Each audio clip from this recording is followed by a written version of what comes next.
reprinted one of my poems, The Mother's Touch, which she liked. We're probably going to be largely in silhouette here because it's right behind us, and I'm not going to play around with it much, but Oh, right. whatever. We're Yeah. good. Okay. So first was sort of setup.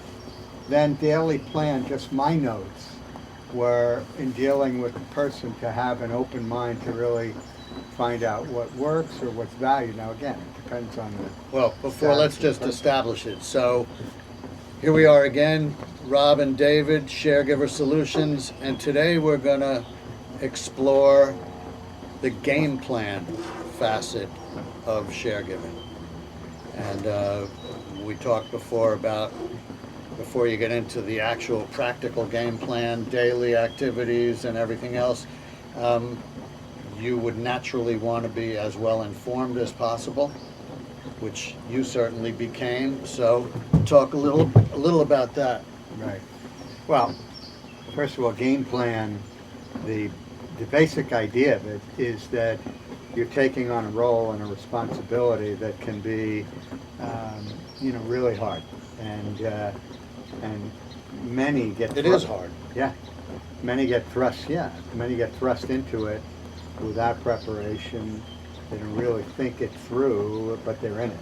And one of the things that I think we both know is that to the extent you can have a plan, whatever it is, and we have plenty of experience in sport when you're going into a game, having a game plan Sure. gives you a lot better chance of being successful. Particularly if you're an underdog. Correct. If you're fighting an uphill battle, in fact, to continue the metaphor, you may be winless, playing an undefeated team. You may not necessarily expect to beat them, but you want to feel good about yourself. Yeah, go in with a plan at the end of the game. So it may be self-evident, but a lot of people don't have it, and they're either just trying to survive, every day. Yeah. And so the theory of game plan is, in order to do the best job and also make it easiest on oneself, you have a game plan. Is this thing adjustable? Is it too high? Is it adjustable? Yeah. I'm just thinking that chair's going up at any minute. No, it's okay. Want me to turn it down? I don't know. It just seems a little bit treacherous. Is this the knob? No, that's the doorknob. Oh. Cinch my eyebrows. Oh, we could. Whoa. Hey there. Okay, good. Nice. Good? Yeah. I'm telling you, it goes up to here. Jesus. It's 67,000 Love this thing. BTUs. I love it. Oof. Yeah. Warmer. Sharon wrote a funny email. She said, I hear you've got 67,000 BTUs. And I said, and you should see the fire pot. Bada boom. Bada boom. Did I get so wet? Oh my goodness. The Oh, cushion. the cushion must. I had it over there. There. Yeah. Yeah. This thing. And that's under there. You want to use one of those chairs? Yeah.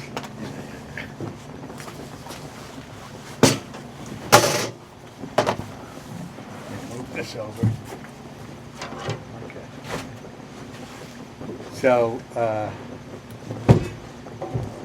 yeah, it's still Keep rolling. It's Okay, good. Still nice heat. It's good.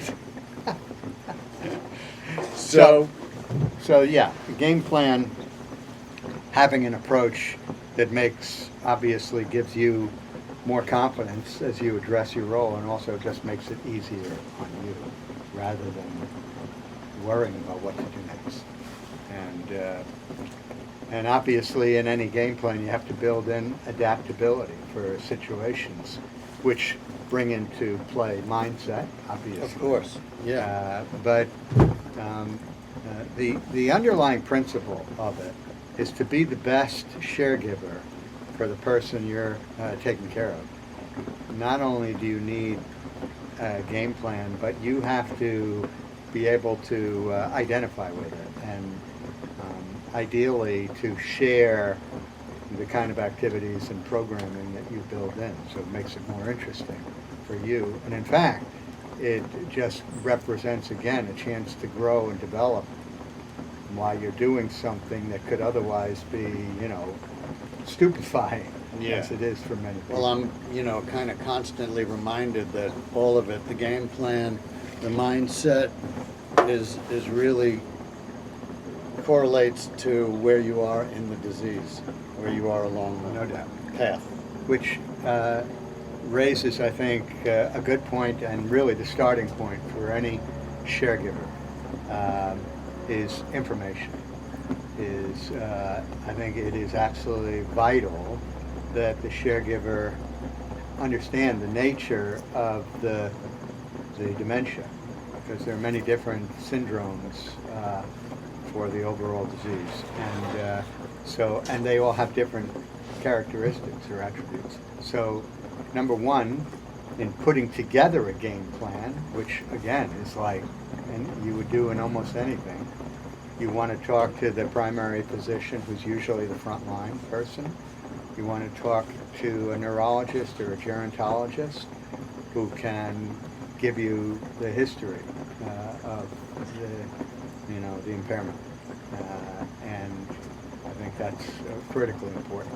The second thing is to get your ducks in a row as best you can from a legal, financial, and medical point of view. So whatever documentation is there, you want to be ready, because you don't want to be in a position of something happening and not knowing, where to go or who to talk to or what is already in place or not. Yeah. And again, that's just part of the preparation of a game plan, Yeah. so that you are confident. Yeah, I mean, there are different aspects to the game plan. Game plan in preparation for any eventualities, and game plan from Monday through Correct. Monday? Yeah. So this is sort of what we're talking about now, is general sort of pre-game Yeah. diligence. I have to say, particularly in today's climate, I'm assuming there are a lot of people out there who don't even have access to neurologists and a whole medical team. And so for those people, that's where David comes in, really. He's been to see them, and he's not a medical expert, and I'm not either. But he can certainly give you a pretty good overview as to what to expect at any spot along this path. And that's what Sharegiver Solutions Right. is I would designed also to do say- as well. Yeah. But obviously, if you can get a qualified medical opinion, you Right. should. It would And be and helpful. we know that we would, I think, pretty safely assume that anybody has a primary care physician, because they get sick and things happen. Yeah. So there's got to be Yeah. somebody that has I'm sure. taken care of them. That person either has referred them, and it'll all be in the record, to a neurologist, or could.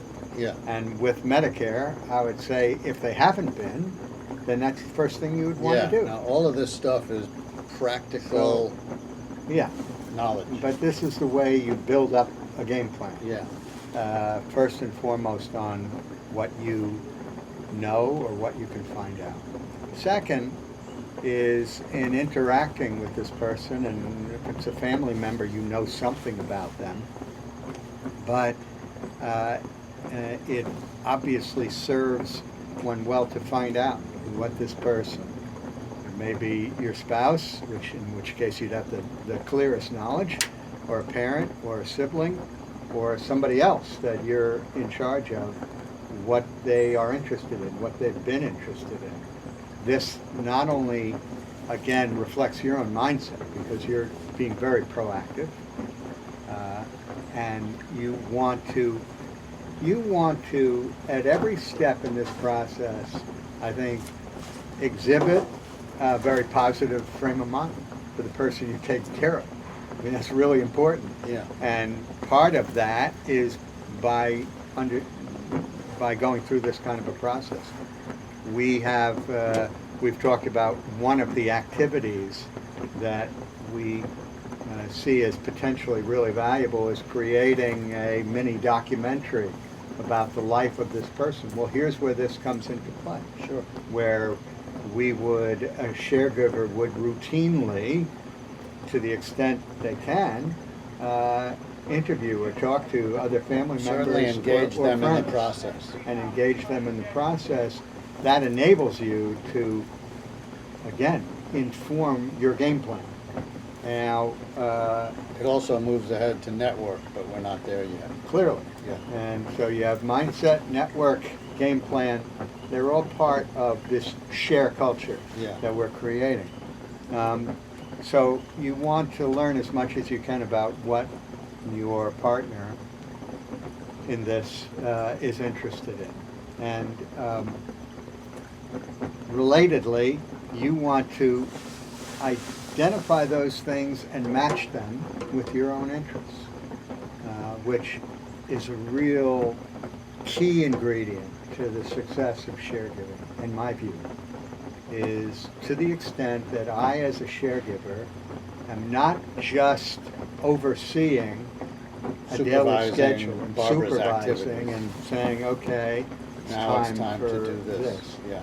It has to, ideally, it touches your own interests. Yeah, you should both not want it to end. Right. Not want it to end. Go deeper into it. And again, I mean, it's like a little tick. There comes a time, and you're at that time, when Barbara's interests have ceased to be, really. Correct. And so the game plan consists more of Barbara accompanying you Correct. in things you're interested in. And you know, we say this now and it seems self-evident, but what happens in 90% of the cases when a person is at an advanced stage like Barbara, doesn't really have interest to speak of, then the caregiver's really stuck because not really having conversation. Yeah. And Right, it's difficult to go from zero. right. So then what you're sharing is really your interest, but it is energizing, or it certainly occupies the space for the person you're carrying. Occupies the space, and at that point you're a partner, a teacher, a coach, Correct. a cheerleader. And you're a learner. Right.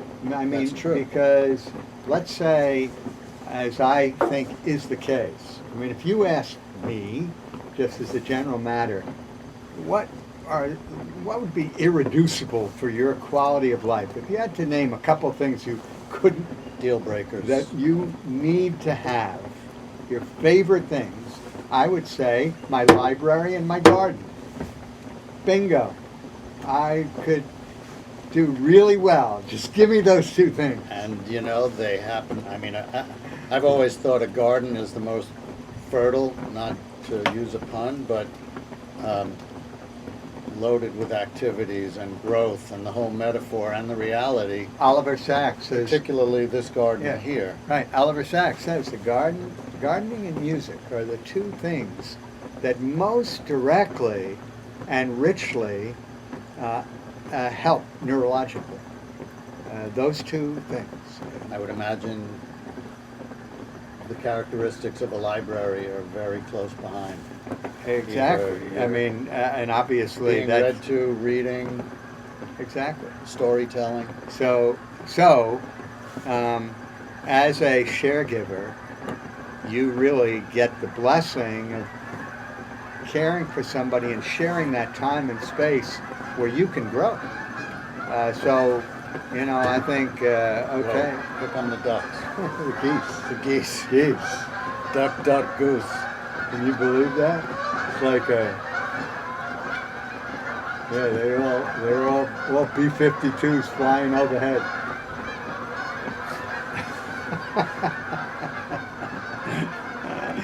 So, gardening. So, getting back to too hot. No, keep talking. This seems a little. Getting back to game plan. So the actual game plan is comprised of activities that are informed by the person you're taking care of as well as your own interests. Yeah. And at any stage along this arc, you're matching those two. Yeah. At any stage. Yeah. Because this is the key. But it has to sort of scale, you know, your loved one, and as you move along, it becomes leaning more Correct. toward your interests. But even when the interest is more directly related to the person you're caring for, the key is you get into that. Right, you gaining benefit from You get the those benefit. activities as well. You are actively involved. That's mindset. It's mindset. You have to engage. You have to, you have to be curious, and Yeah. you have to be enthusiastic. And again, we come down to can enthusiasm be taught? Right. And my view is, if somebody understands the science here, that to the extent you engage, you are going to make it easier on yourself. You're going to feel better. Yeah. So you can't just say you should do this because it's the right thing to do. Right. No, you should do this because the science says that you're going to feel better and you're going to do better. We talking endorphins? Yeah, chlorophyll. Well, I think in any endeavor, the more effective you are, Right, but yeah. the more you'll enjoy it. So and you're Or vice suggesting versa. that not everybody Or vice is going to versa. embrace this, but I believe that they can and will when they understand what is actually happening, what it does. So then we're constructing a game plan. Now, my approach to it, has several aspects. Number one, every day I do a whiteboard that basically says in big letters, today is October 26, 2020, is Tuesday, October 26, 2020. Then I list basic activities during the course of the day. I do this as much for Barbara. It's actually the 27th. Is it the 27th? Oh God, election is in 7 days. Yes, it is. So I do this for Barbara because whether she even understands it, she reads it every day. She goes to it, puzzles over it, this schedule. So the schedule is important for both sides, Sharegiver and patient. The second thing that I always do, which is really important, and I'll give my own example. Music is unbelievable filler. And over the course of the day, I've asked Christina, who I'm fortunate enough to have as a caregiver for about 30 hours a week, which is really a blessing that not everybody can do. I'll say, okay, over the course of the day, we're going to have an hour of Broadway. We're going to have an hour of Beatles. We're going to have an hour of 60s music. We're going to have an hour of Zumba, Brazilian shake your tush music. And so she's learned, Alexa, play, and so in the background, Barbara is moving. She's energized. She's sometimes singing along. Well, I mean, also because music has been proven to be one of the last vestiges of connection and Correct. memory. And memory. Yeah. So we know it's nurturing, and it makes her feel good, and it makes the day go much easier. So now sometimes there's a specific activity associated with it, where she'll really sit down. It's Broadway hour, or it's Zumba, time for Zumba, to get up and dance. But so I would say, number one thing I've found is create an environment that is rich, and music is the best way to do that. The other thing is not to stack too many activities in a given day, because somebody with dementia will generally be prepared to sit, if it's reading and writing time. So I'll say to Barbara, okay, this afternoon we're gonna sit and we're both gonna read and write. Well, obviously it serves my interest because I want to do that, but she'll always say, yeah, she wants to do that. So we're playing music and we're reading. And that's often an afternoon activity. Other activities, whether it's craft or it's gardening or it's learning, I generally schedule one of those a day and fill in around it. Between breakfast and lunch and the end of the day, that's more than enough. And are meals a team effort as much as Can they be. Can be. Again, as in Barbara's case, it used to be that she would make the salad, and toss it and apply the dressing. Baking, she loved doing cookies and things like that. Not now. Yeah, she was a hell of a cookie maker. Yeah, not now. And so I do it. But, I have her participate. Right now, she doesn't really make the salad. She eats it before it's time. But but you try to involve her. And, and these different activities, as we will share, we probably have 7 or 8 activities that over the course of the week we want to touch on.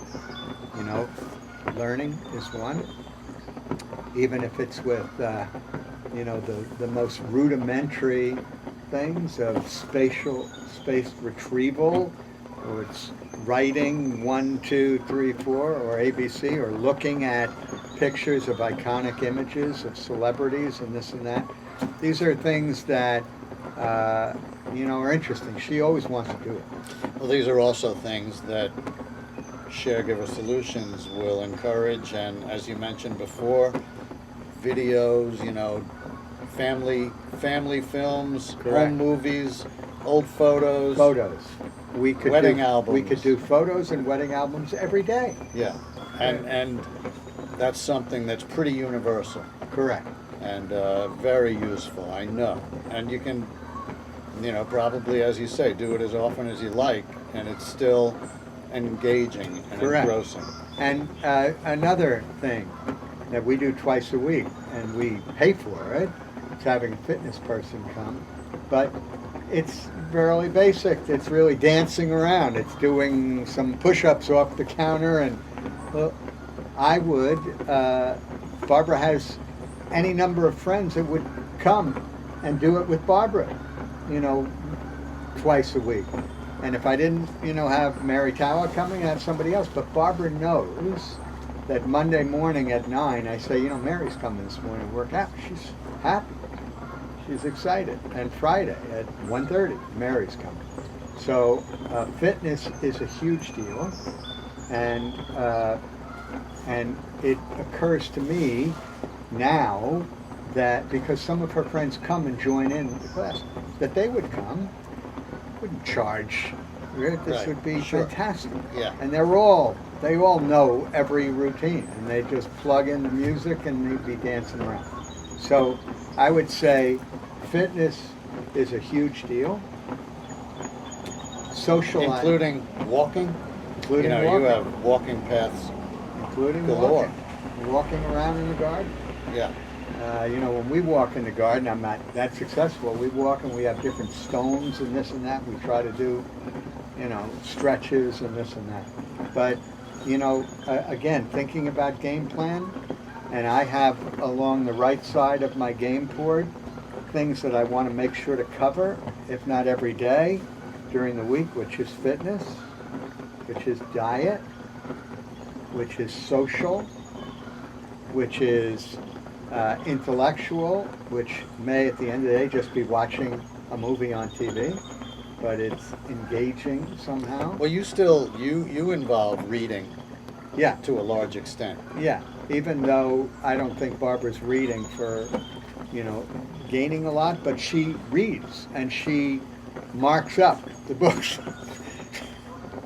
including my favorite ones. I'm And sure that sometimes rips off the introduction. But yeah, so sometimes hides it in the oven. hides it in the oven. Yeah. Today, couldn't find my car keys. Mm. And as soon as Christina came over, she went right into the guest bathroom, and there they were.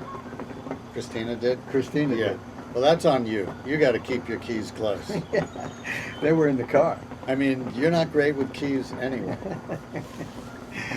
They were in the car, damn it. So constructing the game plan, not overloading it, having key fillers, and touching all of the things that, by the way, are all part of the science of preventing dementia for those of us that are healthy, especially that are young, Mind, which is body. diet, which is fitness, which is managing stress, which is promoting neural growth, and finally getting restful sleep, which is the worst thing, the hardest for me. Although I think my sleep is restful, it's just not a lot. Yeah. But those things I always list. It's a tough time to sleep right now. These It days. is. I'm sleeping. I'm just getting up early, but I'm sleeping. I'm not sleeping the way I'd like Yeah. to. Yeah. There are concerns out there. Social and spiritual. So meditation. Meditation is something that you can try. In Barbara's case, sometimes she's ready. We'll put on Tara Brach guided meditation for free, and we'll do that in the morning. So you can create really a rich calendar that is informed by irreducible elements that are important for anyone, as well as matching interests that your partner might have or you might have, and again, depending on where you are in the spectrum of impairment. But it's possible. In fact, it is crucial to develop a great game plan that is exciting to you. And so the game plan consists in those areas of activities which feed those areas: intellectual, physical, Correct. Nutritional, spiritual, social, and cognitive.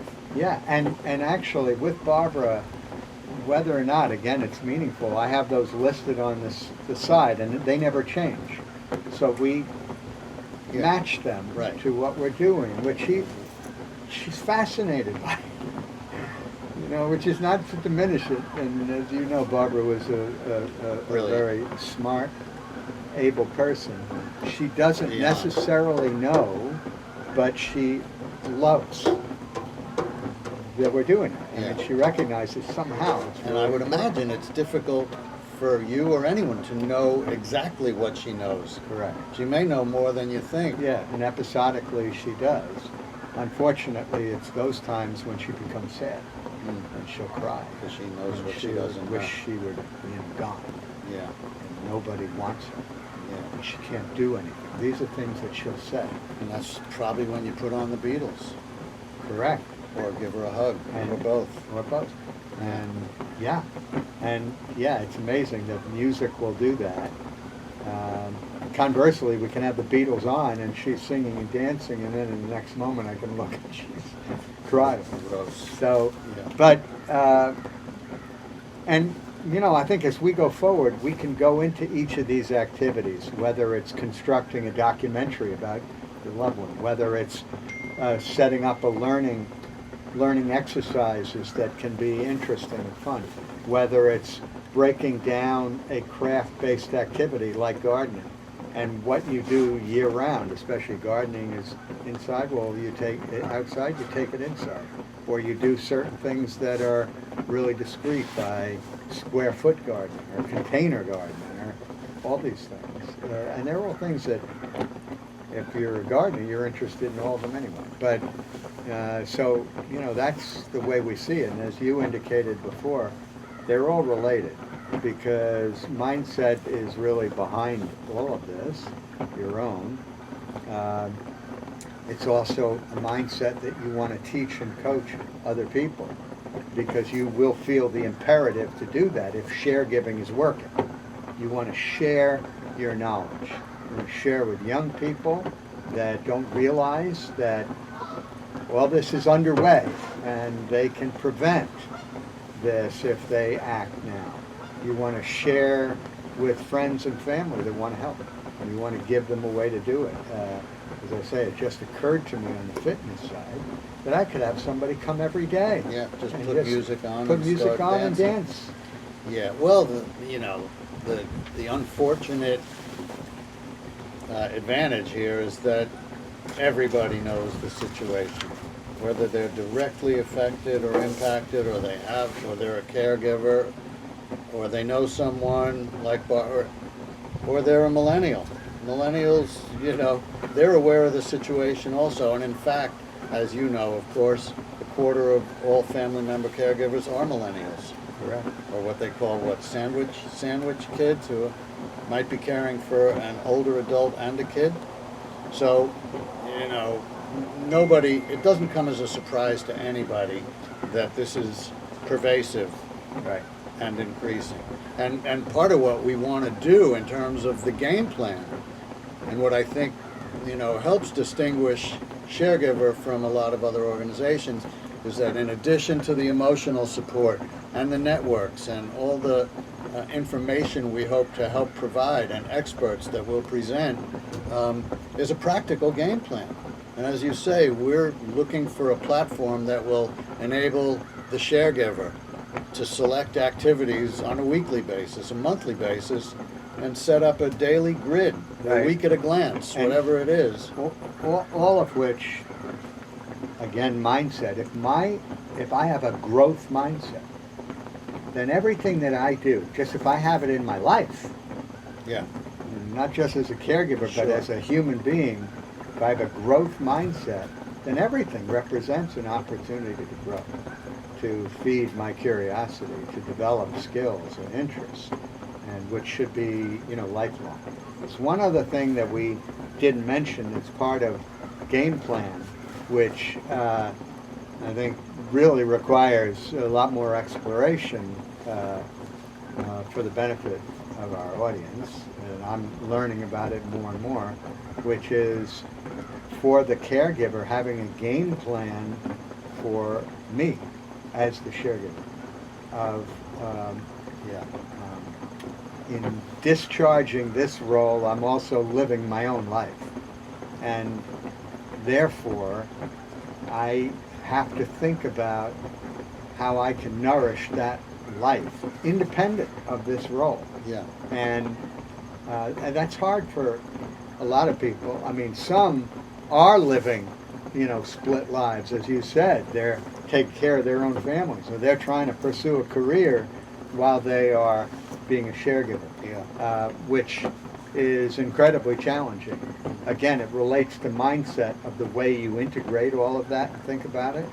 But at the same time, for many family member caregivers who are, this is a spouse, or they're, 65 and over, how they manage to stay vital, and living almost a parallel life at the same time. Because many people get so stuck that it's the end. That's why they get depressed, they are ridden with guilt, they get sick, and in many cases they die even before the person is taken care of. This is not end of life. This should be just another opportunity to figure out how to have a fulfilling and a joyful life, even when you are charged with a responsibility that, could be, Consuming and debilitating. Yeah. Yeah. So that's another part of what we hope to share. And that also, again, the arc, that, as long as you can still engage, there's a relationship. It's about the relationship, really. Correct. And your daughters they're largely responsible for a lot of this, and having pointed out that The relationship with their mother is essentially non-existent, but the relationship with you becomes that much more critical, and they're the ones that demanded you look after Sure. yourself. Yeah. They said, yeah, for all of your game planning and strategizing, think about, your own life. You. Yeah, you. Yeah. And you got a lot of mileage, so, you not only have our permission, we are urging you to figure out how you do both. Yeah. How to be as effective and empathetic a caregiver as you can be, and keep yourself happy at the same time. Yeah. So, more to come, but that's a basic approach to game plan. Yeah. Sounds good. Yeah. All right, stop tape. Okay, I think I will. I mean, that's really rich. There's